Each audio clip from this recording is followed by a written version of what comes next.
Querido, uma das tarefas mais difíceis que o pastor tem, e eu acho que é a única tarefa que ele tem, além de fazer discípulos, é ensinar as pessoas a amar a Deus. Ensinar as pessoas a amarem a Deus. Porque o amor a Deus é o que é a essência de tudo. É quando em Deuteronômio ele fala, ame o Senhor seu Deus. Depois, lá na frente, fala em obedecer. Primeiro é amar, é amar. E o que a gente tem que passar para os filhos, para os sobrinhos, para as pessoas, não é a letra, não é a historinha. A gente tem que passar de uma geração para outra o amor a Deus. A gente tem que ter restaurado no nosso coração o amor a Deus.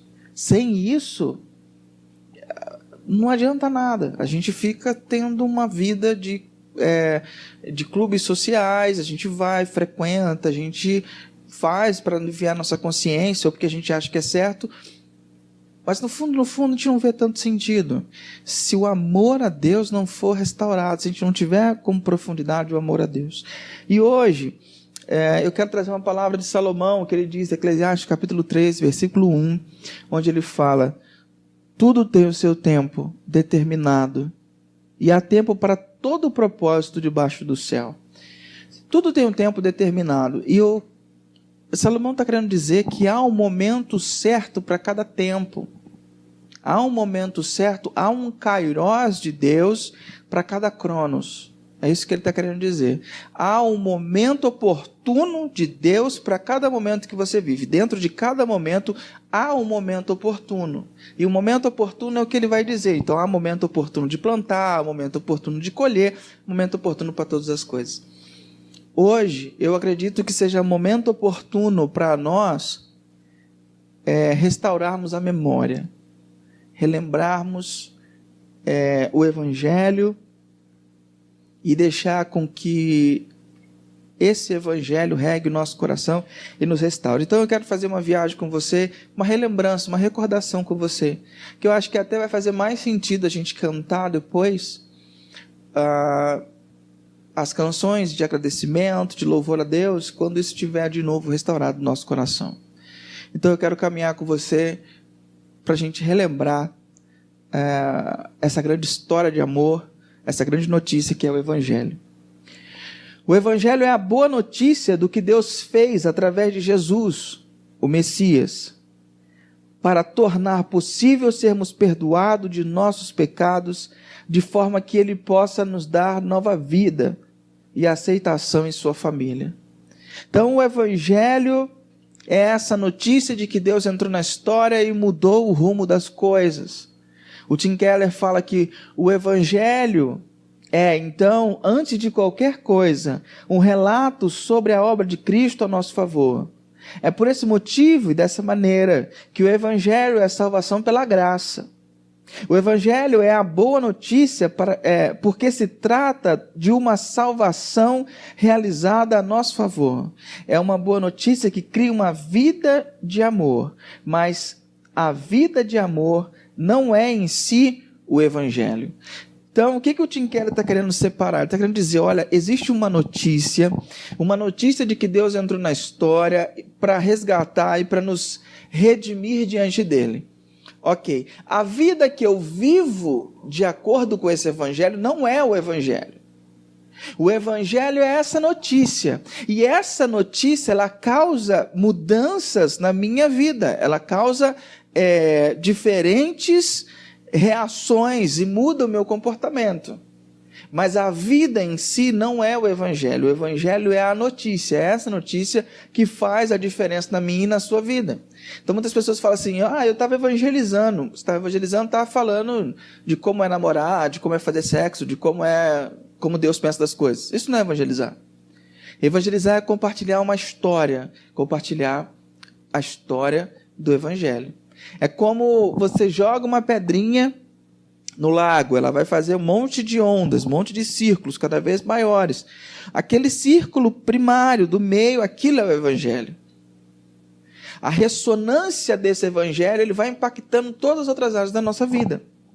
Então, como é que essa notícia chega para nós? O que é essa notícia que transforma a nossa vida? É uma notícia muito boa, mas ela chega num cenário de uma má notícia. Ela chega num cenário onde o ser humano não se encontra muito bem. Então, a má notícia que precede essa boa notícia é uma notícia muito ruim.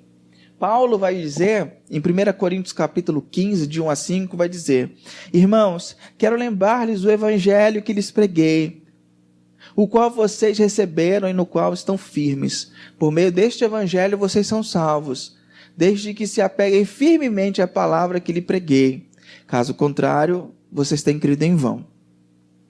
Pois o que primeiramente lhe transmiti foi o que eu recebi, que Cristo morreu pelos nossos pecados, segundo as Escrituras, foi sepultado e ressuscitou ao terceiro dia, segundo as Escrituras, e apareceu a Pedro e depois aos 12.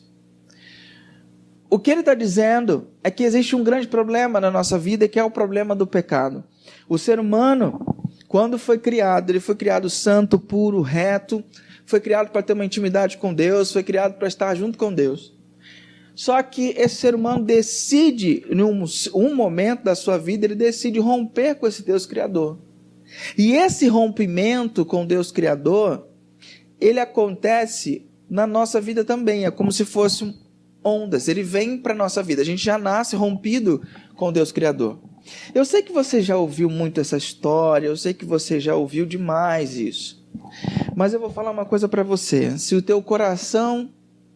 você não fizer força para que teu coração volte a pulsar por essa história, é o que Paulo está dizendo, você tem crido em vão.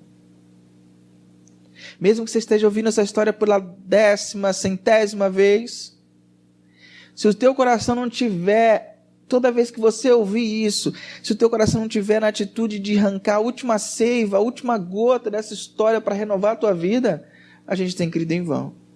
Então, o afã que a gente tem que ter quando vai ouvir uma história dessa, não é, isso eu já ouvi, isso eu já sei, não, é colocar a sua vida de frente para essa história e deixar você ser bombardeado por essa história, e deixar você ser totalmente influenciado por essa história e ver em que parte da sua vida esse evangelho ainda não chegou. Por isso, não perca de vista, por mais que a gente já conheça essa história, isso é a história, por isso que a gente vive. Então, Deus, quando nos criou santo, porque Ele é santo e só cria coisas boas. Só que entrou um problema de comunicação. Por quê? Porque o ser humano decide pecar, o ser humano decide romper com Deus. E quando ele decide romper com Deus, há um problema de comunicação. Deus não pode mais se relacionar da maneira que Ele pretendia com o ser humano, porque Deus é santo, é puro, é reto, é justo, e Ele não pode se relacionar com o pecado. Então, há um problema. Deus é santo, nós somos pecadores, e se somos pecadores, não conseguimos nos relacionar mais com Deus. E o que a gente faz? O que se faz quando essa situação se apresenta? Então, quando Deus cria o ser humano, Ele cria o ser humano perfeito, Ele cria o ser humano para se relacionar com Ele. Cria o homem, Deus coloca esse homem para viver num jardim onde ele tinha tudo, e faz ele desejar a companhia de alguém. Ele deseja a companhia, quando ele vê todos os animais ali, e aí ele percebe que todos os animais têm o seu par e ele não tem, e ele começa a desejar. A partir desse desejo, Deus então cria a mulher, Deus faz com que ele deseje uma companhia, porque ele foi criado para relacionamento. A mulher vem, eles começam a viver juntos, em santidade, conversando com Deus, no tempo todo. Deus fez essa criação de forma intencional, não fez essa criação de forma abstrata, não fez essa criação de forma, surgiu do nada, não, foi intenção de Deus. Foi a intenção de Deus que a gente viesse à vida. E nesse momento em que o homem e a mulher estão vivendo no seu jardim, parece que o tédio toma conta deles, e Deus tinha dito, olha, eu vou colocar 2 árvores nesse jardim, uma você não vai comer, porque se você comer, você vai romper relações comigo. É o símbolo da nossa relação. Essa é a árvore do conhecimento. A outra árvore é a árvore da vida. Dessa você pode comer à vontade. Num determinado dia, Eva está passeando perto da árvore que ela não podia e ouve a serpente falando com ela. A serpente que é o maligno. E essa serpente diz para Eva, fala assim, Deus falou para você não comer da árvore porque vocês não podem comer, porque vocês vão morrer. Ele fala, não, Deus falou para a gente não comer, porque esse é o símbolo da nossa relação. A serpente fala, nada, mentira, boba. Mentira, come sim. Porque se Deus não quer que você coma, é porque você vai ser conhecedora do bem e do mal. Por Por isso que Deus não quer que você come, porque Deus não quer que você seja igual a Ele. Isso surgiu no coração de Eva como um intuito, como uma intenção de falar assim, nossa, eu não vou precisar mais depender de Deus, eu vou poder determinar as minhas próprias ações. A Bíblia fala que aquilo brilhou nos olhos dela, foi agradável à vista, foi agradável ao paladar, e houve desejo no coração dela de querer ter discernimento, de querer ter aquilo, e ela vai e come, e vira-se, dá para o seu marido, ele come, e eles caem. E ali eles rompem a sua relação com Deus, se tornam pessoas independentes. A partir daquele momento, Deus, sendo o que há de mais avançado em justiça e retidão, ele não podia compactuar com a sua criação, que rompeu relações com ele de forma intencional. Então Deus rompe relação com o ser humano. Ao romper relações com o ser humano torna-se devedor de Deus, torna-se criminoso contra Deus. O ser humano assume uma postura de criminoso. Deus então expulsa o ser humano do jardim, porque se ele comesse do fruto da vida, ele permaneceria vivendo eternamente, seu pecado seria eterno. Ele expulsa então o ser humano do jardim, fala, agora a vida de vocês, sem mim, a vida de vocês vai ser assim, assim, assado, vai ser dura, vai ser complicada.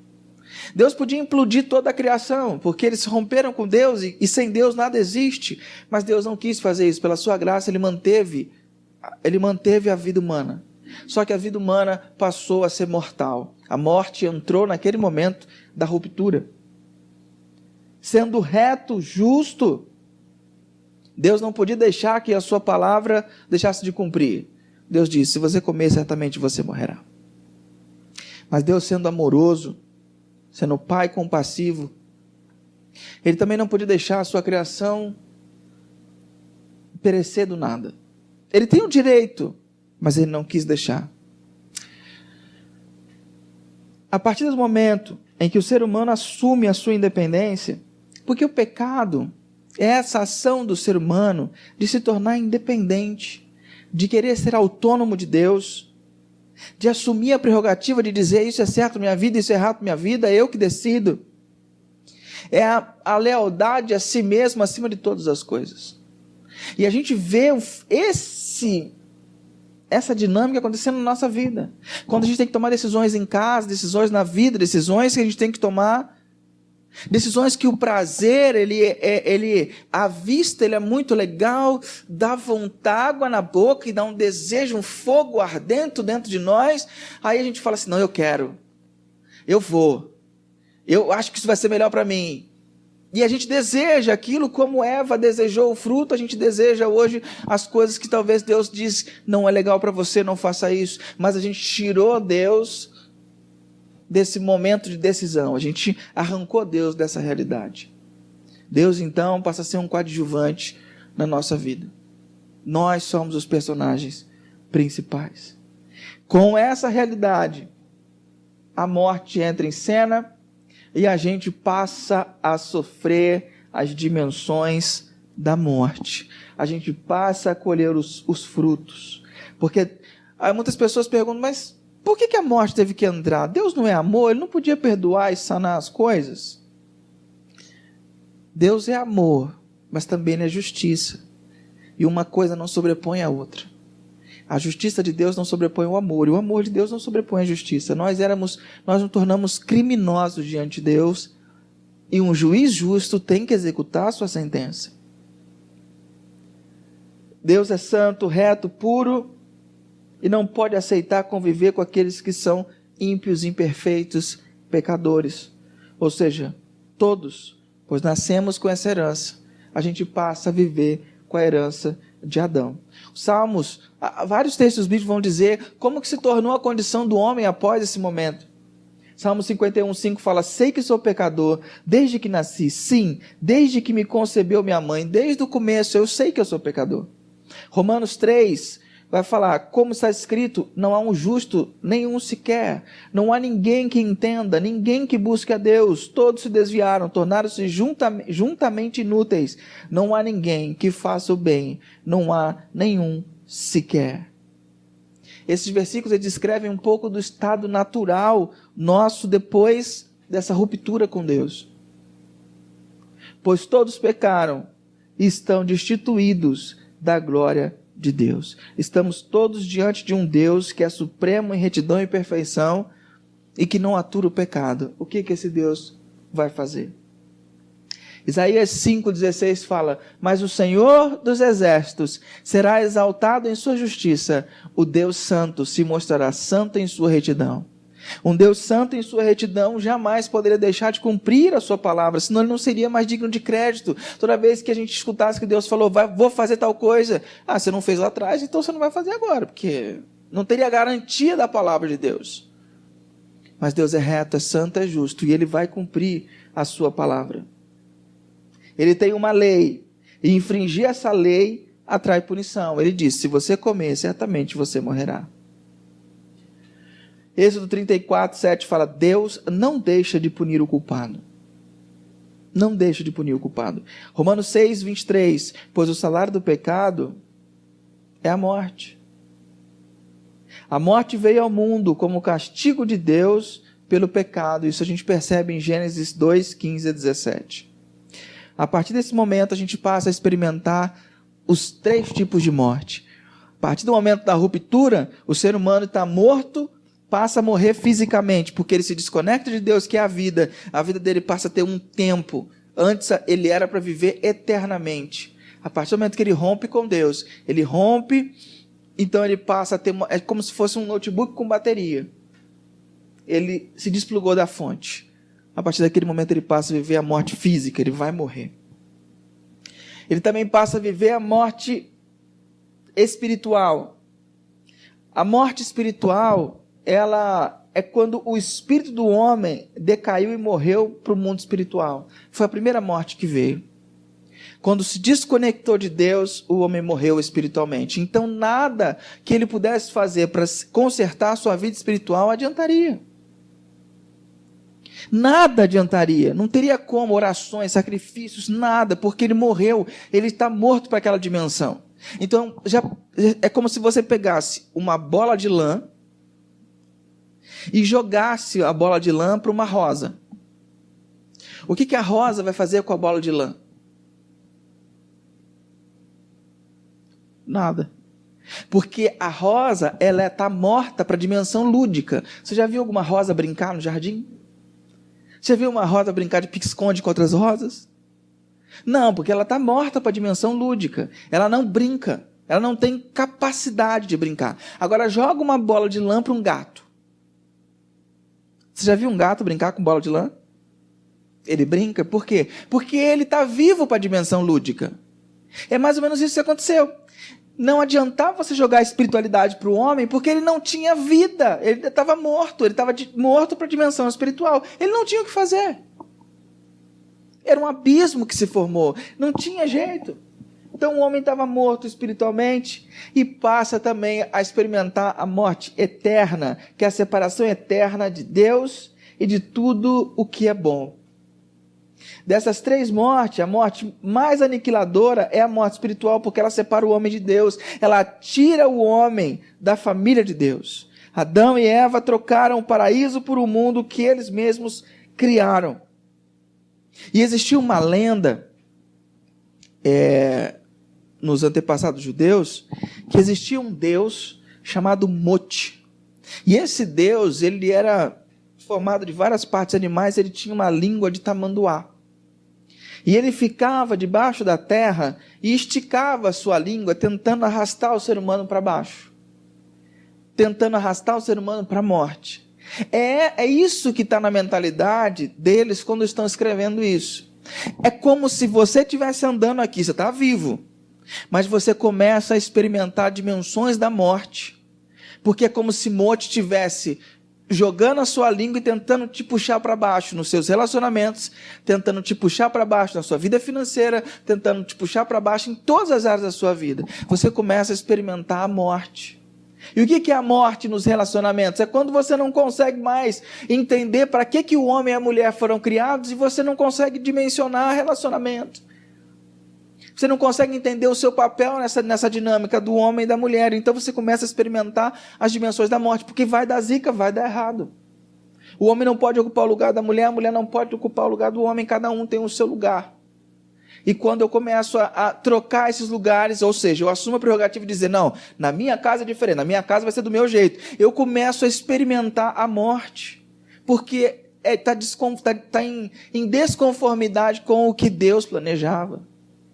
Por isso que nunca dá certo. Quando eu começo a viver minha sexualidade, começo a pensar, não, mas eu sinto desejo por tal coisa, porque eu penso de tal maneira, não é o que Deus quis, mas eu vou começar a viver minha vida dessa maneira.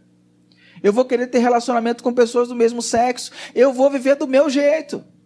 Automaticamente você começa a experimentar a morte nessa área da sua vida. Quando você começa a achar que o dinheiro é seu, e você começa a achar que o dinheiro é para servir a você, para fazer as coisas que você quer, começa a dar zica na tua vida financeira, porque você começa a experimentar a dimensão da morte. Se você não vive, não lida com dinheiro conforme Deus ordenou que a gente vivesse.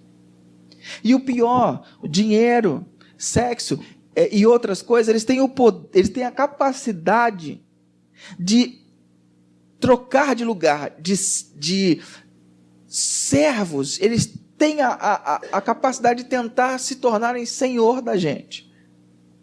O dinheiro seria para nos servir, mas a gente às vezes acaba lutando e vivendo só para ganhar dinheiro, para servir ao dinheiro. O sexo é uma coisa que é bom para o ser humano e foi criado para viver numa certa dimensão. Quando a gente inverte isso, a gente acaba vivendo em função do sexo. O poder, a autoridade, a liderança é algo que é para ajudar o ser humano.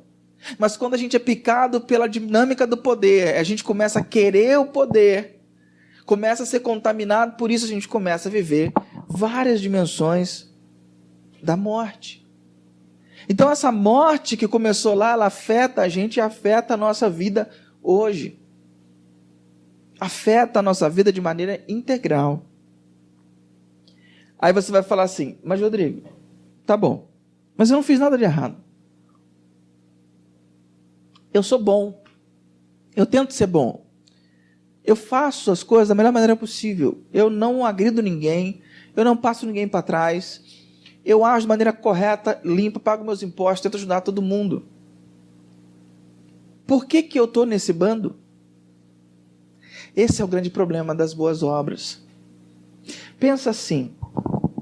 Deus tem um problema com todos nós, porque todo mundo nasceu em pecado. Os primeiros seres humanos, eles decaíram, eles pecaram. Então todos os descendentes deles já vão nascer rompidos com Deus. É como se tivesse algo no seu DNA. Então todo mundo já cai nessa condição de desconectado com Deus. E se Deus é o padrão máximo de beleza, de justiça e de bondade, tudo que você puder produzir no seu auge não vai chegar no padrão mínimo de Deus. Porque Deus é o suprassumo. E nós nascemos desconectados, numa dimensão inferior. Então tudo que eu possa fazer de bondade, chegar no meu limite, não chega no mínimo que Deus exige. Porque eu, por natureza, eu nasci desconectado. Então, todas as pessoas acham que podem ganhar esse favor de Deus seguindo as regras ou sendo boas pessoas. Nós temos um senso de média relativa. O que a gente faz? A gente fala assim, tá bom, mas eu não sou tão mal como Hitler. Eu não sou tão mal, tão descarado quanto o Donald Trump. Eu não faço tanta maldade como esses políticos que estão aí. Então, na sua cabeça, você pega o pior e se mede pelo pior. Isso que é o errado. Você tem que pegar o melhor e se medir pelo melhor. Quem é o melhor? Jesus. Então, em comparação a Jesus, que é o santo, o perfeito, como é que é você em relação ao melhor? Não é você em relação ao pior. Essa média relativa é enganosa. Percebe? Eu tenho que me ver em relação ao melhor. O melhor, o exemplo é Cristo. Então eu, em relação a Cristo, como eu estou? Eu também achava, nos meus primeiros 20 anos de vida, eu achava que Deus estava vendo o que eu estava tentando fazer e que eu estava tentando ser o melhor que podia. E eu achava que Deus me aceitaria dessa forma. Eu não ia à igreja, eu não fazia nada, mas eu era uma pessoa correta, eu achava isso. Até entender que o melhor de mim não atingiria as menores expectativas de Deus. Gálatas vai dizer: sabemos que ninguém é justificado pela prática da lei, mas mediante a fé em Jesus Cristo. Assim, nós também cremos em Cristo Jesus para sermos justificados pela fé em Cristo, e não pela prática da lei, porque pela prática da lei ninguém será justificado. A prática da lei, ela é a tentativa nossa de obedecer para ficarmos bem com Deus. O Ed René diz que a lei, ela é uma plaquinha num pudim de leite condensado na sua geladeira, uma plaquinha que diz não coma. Imagina, um pudim de leite condensado, para alguns aí um chocolate, né, daquele bem delicioso, e uma plaquinha, um bilhetinho dizendo não coma. De que essa plaquinha adianta para você? Adianta uma vez quando você passa ali, adianta outra. Bateu TPM, filho, abraço. Abraço. Já era. Homem também tem TPM. Então, aquela placa, ela não serve de nada. Ela só freia, mas na hora que o desejo vem com impulso, ela não te segura. Ou seja, pela praticar a lei, ninguém vai conseguir, porque você não consegue ser constante o suficiente para sempre obedecer a lei. Todos nós estamos atrelados a dois problemas universais, do pecado e da morte, e não há nada que possamos fazer a respeito, não importando o quão bons acreditamos que somos ou quanto nos esforcemos, sempre vamos errar, sempre vamos pecar. Em resumo, a queda é uma expressão teológica que se refere ao pecado e suas consequências, a desconexão de Deus. O pecado original, o pecado de nossos primeiros pais, teve origem no desejo de ser independente, de ter uma vida própria. Deus não relevou o pecado de Adão e Eva, porque além de ser todo amor, é todo santo e justo. As consequências do pecado atingiram os seres humanos, os animais e a natureza.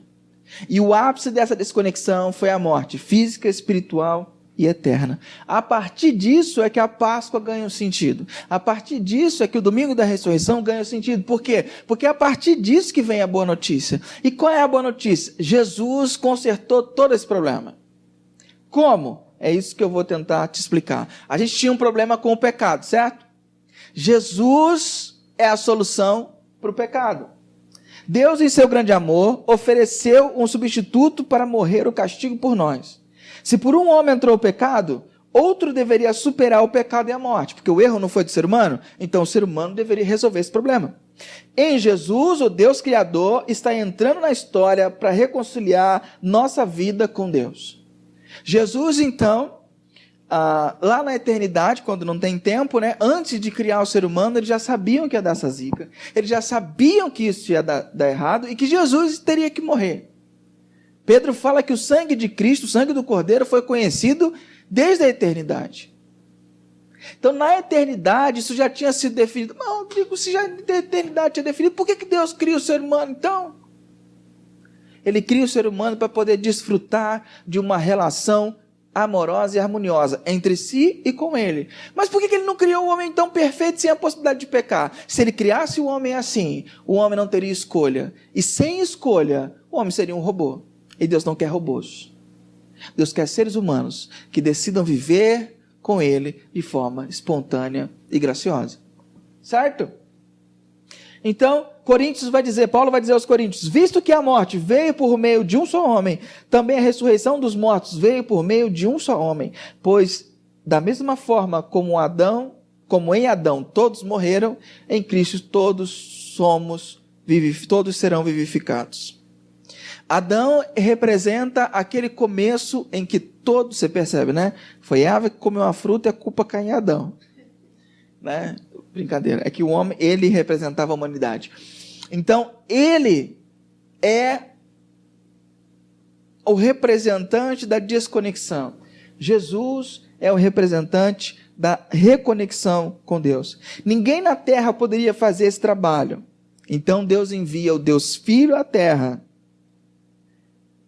para que pudesse consertar. Que história é essa de Deus Filho? O nosso Deus, o Deus do cristianismo, é um Deus triuno. O que é um Deus triuno? São 3 pessoas que subsistem em um Deus. Então é um Deus que se manifesta em 3 pessoas, não são 3 deuses. Então é o Deus Pai, o Deus Filho e o Deus Espírito Santo. O Deus Criador, o Deus Redentor e o Deus Consolador. São 3 pessoas em harmonia plena e em santidade. E isso, essa triunidade é que a gente chama de Deus. Então, eles se manifestam de 3 formas diferentes, é chamado de trindade. Então, há mais de 2000 anos, Deus Pai envia o Deus Filho à Terra. Mas ele envia o Deus Filho à Terra de uma maneira, tinha que ser uma maneira espetacular. Então, o que Deus faz? Ele pega uma menina de mais ou menos 16 anos, e ele escolhe essa menina não por méritos dela, mas escolhe essa menina por causa da descendência de sangue, porque precisava vir da mesma corrente sanguínea de Davi, porque tinha uma promessa que viria de Davi. Ele escolhe uma menina que poderia, que teria fé o suficiente para encarar esse desejo, porque Deus sabia como ela ia encarar esse desejo. Então ele aparece para ela e fala: Maria, você será bendita, porque através de você virá o Redentor, o Salvador. E Deus coloca dentro dela, coloca Jesus dentro dela, para crescer como um embrião. Ela aceita essa missão. Corre o risco de perder o seu marido e ficar defamada, a coisa ia ficar feia, mas Deus também cuida dela dessa forma. Fala com José, fala: o filho que Maria está esperando, ela não te traiu, foi eu que coloquei lá dentro. Então segura tuas pontas aí, fica firme, seja companheiro dela. José então respeita aquele momento e não tem relações com Maria até que Jesus nasce. Jesus vai crescendo ali dentro como embrião até o dia do parto. No dia do parto, fatídico dia do Natal, numa manjedoura, que eles tinham ido para a cidade de Natal para fazer o censo. Jesus nasce numa manjedoura, num coxo de boi, humilde. Nasce o Salvador. Há manifestações espirituais, os anjos aparecem aos pastores, os magos do Oriente chegam para dar presente, os animais estão ali em volta. As coisas acontecem de uma maneira totalmente diferente do que as pessoas esperavam. Porque as pessoas esperavam que ele nascesse em outra cidade. Na verdade, as pessoas esperavam que ele nascesse ali, mas como ele cresce em outra cidade, ninguém identifica que ele nasceu ali. Ele cresce numa cidade onde jamais veio o profeta, uma cidade desprezada. Então as pessoas, quando ele vai crescendo, as pessoas nunca vão imaginar que ele seria alguma coisa. Mas Deus fez tudo na surdina, fez tudo do jeito que deveria ser, para que no momento certo a coisa evoluísse, a coisa viesse à tona. Então, como ele nasce sem uma relação sexual, ele não nasce com o pecado original. Ele não nasce com esse DNA desconectado. Percebe? Ele nasce conectado. Ele nasce conectado com Deus, como Adão era. Então ele passa pela mesma prova que Adão passou. Adão também teve a possibilidade de não querer Deus. Jesus também teve a possibilidade de não querer Deus quando ele vai para o deserto, com seus 30 anos de idade. E o diabo apresenta para ele 3 possibilidades enormes. Sai dessa, cara. Não entra nessa furada. Pô, vou te dar um monte de coisa se você largar esse plano aí. Jesus resiste até o fim. Foi tentado em todas as coisas e em nada ele pecou. O relato do nascimento dele diz assim: foi assim o nascimento de Jesus. Maria, sua mãe, estava prometida em casamento a José, mas antes que se unissem, achou-se grávida pelo Espírito Santo. Por ser José seu marido, um homem justo, e não querendo expô-la à desonra pública, pretendia anular o casamento secretamente. Mas depois de ter pensado nisso, apareceu-lhe um anjo do Senhor em um sonho e disse: José, filho de Davi, não tema receber Maria como sua esposa, pois o que nela foi gerado procede do Espírito Santo. Ela dará luz a um filho e você deverá dar-lhe o nome de Jesus, porque ele salvará o seu povo dos seus pecados. Tudo isso aconteceu para que se cumprisse o que o Senhor dissera por meio do profeta. Ele nasce de uma forma diferenciada. 2 Coríntios 5:21, Deus tornou o pecado por nós, aquele que não tinha pecado, para que nele nos tornássemos justiça de Deus. Isso é uma coisa muito importante, a gente entender que Jesus, em sua vida, sua adolescência, infância, juventude, vida adulta, ele foi tentado em todas as coisas, mas ele resistiu. Mas ele era Deus, mas ele era humano. Ele era um ser humano. Então, quando você pensar nas suas tentações, nas suas dificuldades, saiba que Jesus passou por elas. Talvez da mesma maneira, não da mesma maneira, mas na mesma essência. Afetando as mesmas coisas que afetam em você. Jesus também passou por isso. Mas eu passo hoje falta de dinheiro. Jesus não passou por isso? Claro que passou. Se você pensar nas propostas que Satanás fez, a essência das propostas de Satanás é desejo dos olhos, desejo da carne e soberba da vida. Sexo, dinheiro e poder. Já parou para pensar nisso? Jesus foi tentado nas dimensões mais extremas da vida. E ele resistiu. Ele resistiu à fama. Joga-se do alto do templo. Deus não falou que vai ter um anjo que vai te segurar e você não vai cair? Fama, poder, influência. Não, se dobre diante de mim que eu vou te dar todos os reinos da terra. Dinheiro, facilidade, vida boa. Ele preferiu continuar no seu caminho. Transforma essa pedra em pão. Mata sua fome. Desejo da carne. Desejo de sanar suas necessidades. Desejo de acabar com aquilo que está me matando. De aliviar a minha dor. Jesus diz, nem só de pão viverá o homem. Ele foi tentado em todas as coisas e passou no teste. Ele não pecou. Jesus passou a vida inteira sem pecado algum. Pois não temos um sumo sacerdote que não possa compadecer-se das nossas fraquezas, mas sim alguém que, como nós, passou por todo tipo de tentação, porém sem pecado. Jesus passou pelo que você passa, pelo que eu passo, com um único objetivo: resolver o problema do pecado, resolver aquilo que nos afastava de Deus. Então, ele decide morrer como um substituto da nossa morte. Essa talvez é uma parte complicada. Eu falo assim, tá bom, mas Deus é amor, por que ele teve que morrer? Por que ele teve que morrer? Algumas pessoas dizem assim, o Deus do cristianismo se parece com os deuses vingativos dos tempos primitivos, que precisam ser apaziguados através do sacrifício humano. Por que Deus não poderia simplesmente perdoar todas as pessoas, ou pelo menos aqueles que se mostram arrependidos dos seus erros? Por que teve que uma morte acontecer? Por que sangue deve ter jorrado? Que Deus sádico! Pensa na dinâmica que rege a nossa vida. O perdão sempre envolve uma experiência de morte e ressurreição. Pensa quando alguém te afligiu, te magoou profundamente. E você teve que perdoar. O que é o perdão? Não é morrer para as suas vontades? Não é morrer para o seu sentimento de querer justiça, ou do seu sentimento de estar com raiva, estar triste com aquela pessoa? Então, sempre que há perdão no mundo, é uma experiência de morte e ressurreição. A gente morre para nós e volta zerado. Já pararam para pensar nisso? A gente morre e volta zerado. É sempre assim, numa ofensa, em qualquer coisa que acontece, a gente sempre tem que morrer. E é isso que Jesus fez. Houve uma ofensa contra Deus, uma morte tem que acontecer.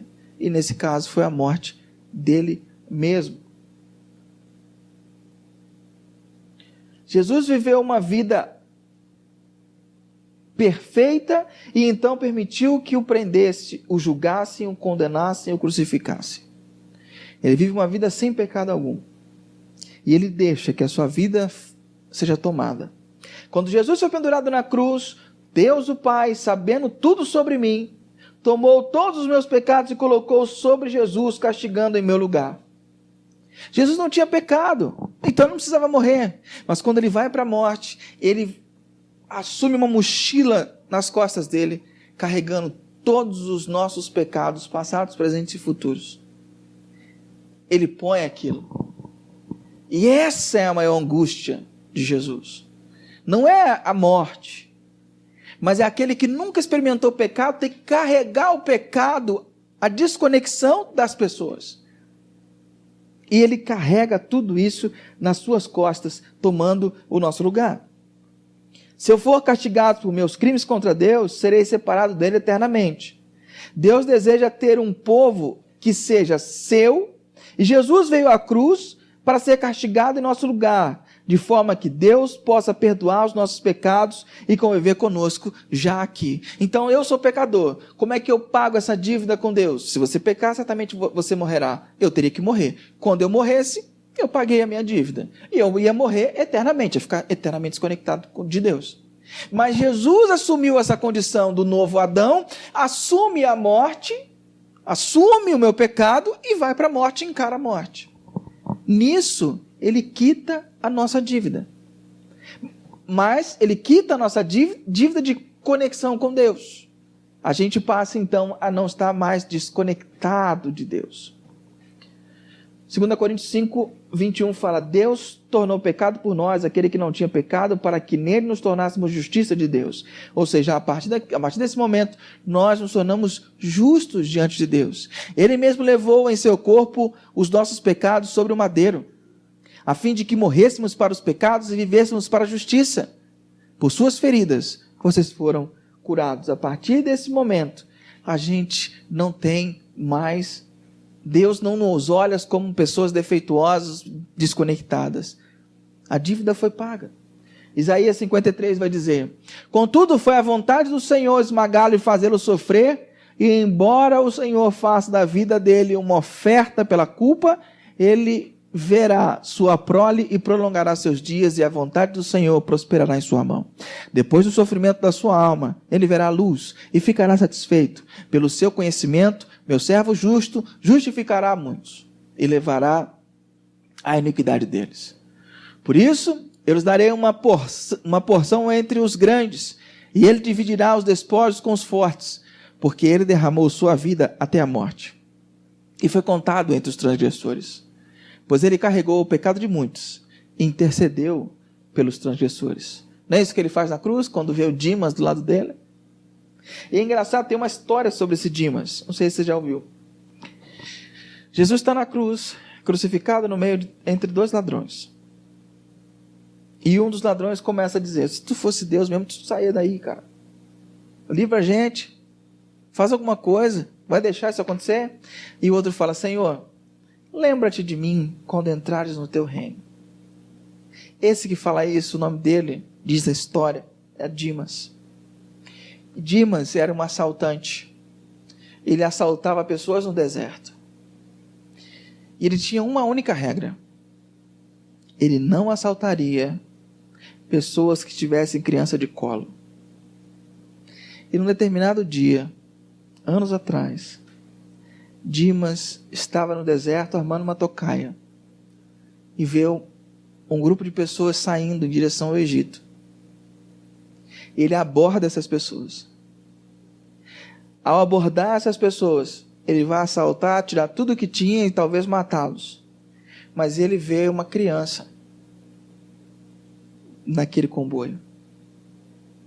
E ele fala: por causa dessa criança, eu não vou assaltar vocês, não vou matar vocês. Vocês podem seguir o seu caminho. E diz a lenda que essa criança era Jesus. Por isso que na hora da cruz ele olha e fala: lembra de mim quando entrares no teu reino. Não sei se é verdade, Mas sei que Jesus diz para ele: hoje mesmo tu estarás comigo no paraíso. Mais uma promessa que foi cumprida. Ele intercedeu pelos transgressores. Romanos 5,8 fala: mas Deus demonstra o seu amor por nós. Cristo morreu em nosso favor, quando ainda éramos pecadores. Deus tomou o pecado por nós, quando não tinha pecado, para que nele nos tornássemos justiça de Deus. Pois também Cristo sofreu pelos pecados uma vez por todas, os justos pelos injustos, para conduzir-nos a Deus. Ele foi morto no corpo, mas vivificado no espírito. Jesus morre. E muita gente acha que ele suou sangue, como eu falei, por causa do medo da morte, mas não é. David Nicholas, ele fala algo parecido com isso. Foi a aflição dessa substituição que fez Jesus suar gotas de sangue e não o medo da dor. Foi ele saber que ele estaria carregando consigo todos os nossos pecados. Isso fez suar sangue. Jesus, quando está no jardim, ele fala: Senhor, se for a tua vontade, afasta de mim esse cálice. Mas que seja feita... Não, se puderes, afaste de mim esse cálice, mas que seja feita a tua vontade. O que é o cálice que Jesus está se referindo? É o cálice da ira de Deus que seria derramado em cima de todo ser humano. Ele toma, ele assume sobre si toda a ira de Deus. Isaías 51:17 fala: desperte, desperte, levante-se, ó Jerusalém, você que bebeu da mão do Senhor o cálice da ira dele, você que engoliu até a última gota a taça que faz os homens cambalearem. Jeremias também fala do cálice. Assim me disse o Senhor, o Deus de Israel: pegue de minha mão este cálice com o vinho da minha ira e faça com que bebam dele todas as nações a que eu envio. Jesus assume toda a ira de Deus nas costas. Esse cálice estava reservado para mim e para você, mas ele toma para que a gente, como diz 1 Coríntios 10:16, não é verdade que o cálice da bênção que abençoamos é uma participação no sangue de Cristo, e que o pão que partimos é uma participação no corpo de Cristo? Ele toma o cálice da ira para que a gente possa tomar o cálice da bênção. Ele nos substitui. Ele morre, consuma o fato na cruz. Por isso ele diz: está consumado. Essa expressão, tetelestai, está consumado, era uma expressão contábil. E quando você tinha um promissório de dívida e você pagou, era carimbado ou marcado essa expressão, tetelestai, está consumado, está pago, não há mais dívida. Então, quando Jesus fala na cruz, está consumado, não há mais dívida. O ser humano não tem mais dívida com Deus. Ponto. Ele morre.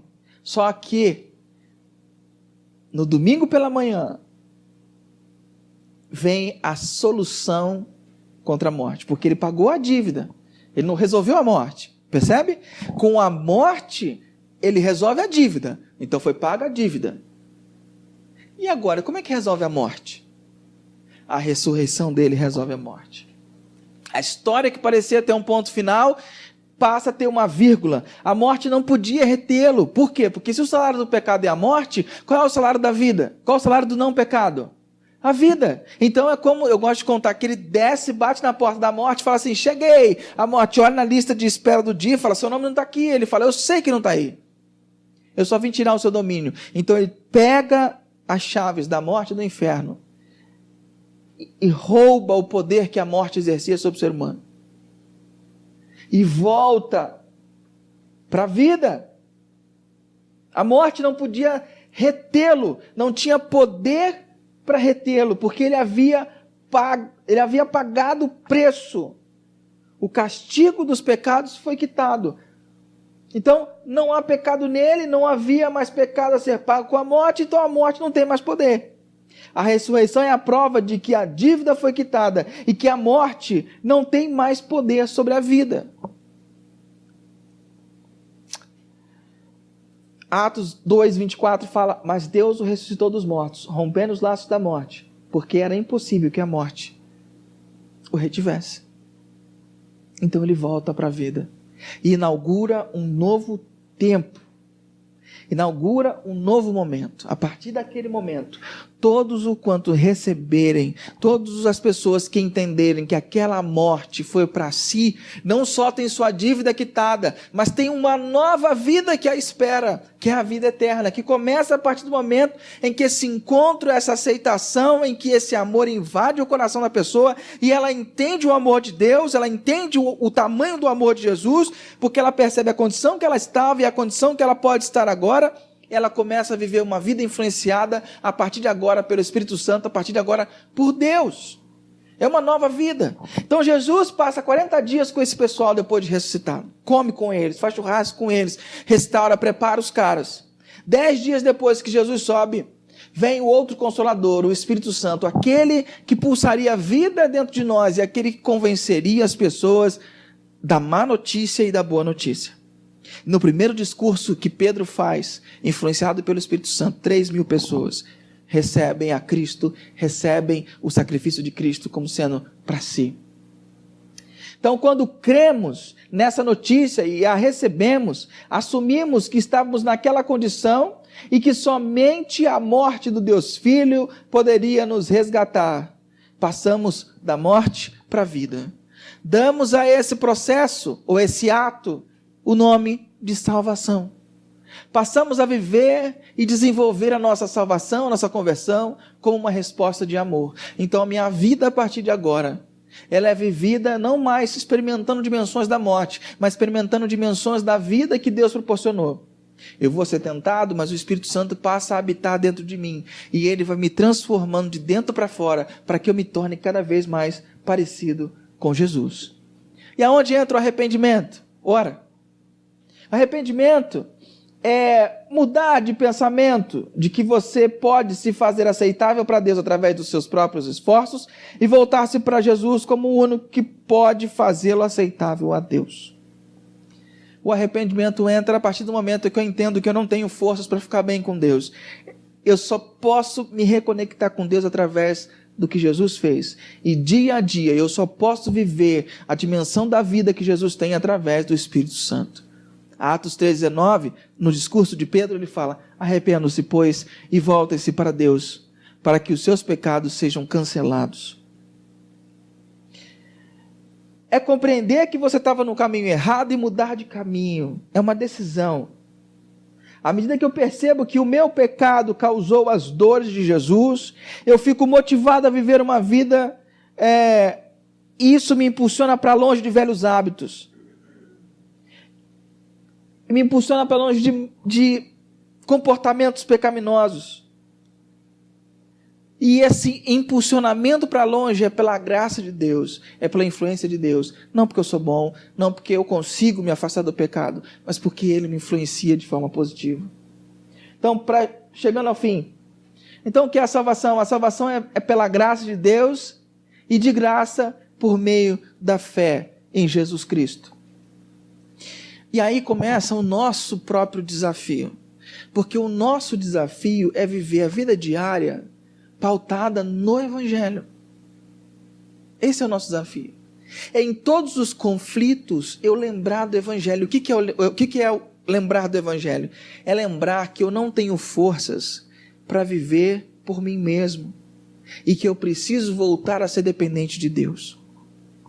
É em todos os momentos que o meu eu quiser se tornar autônomo, é eu lembrar que eu preciso me submeter às orientações de Deus.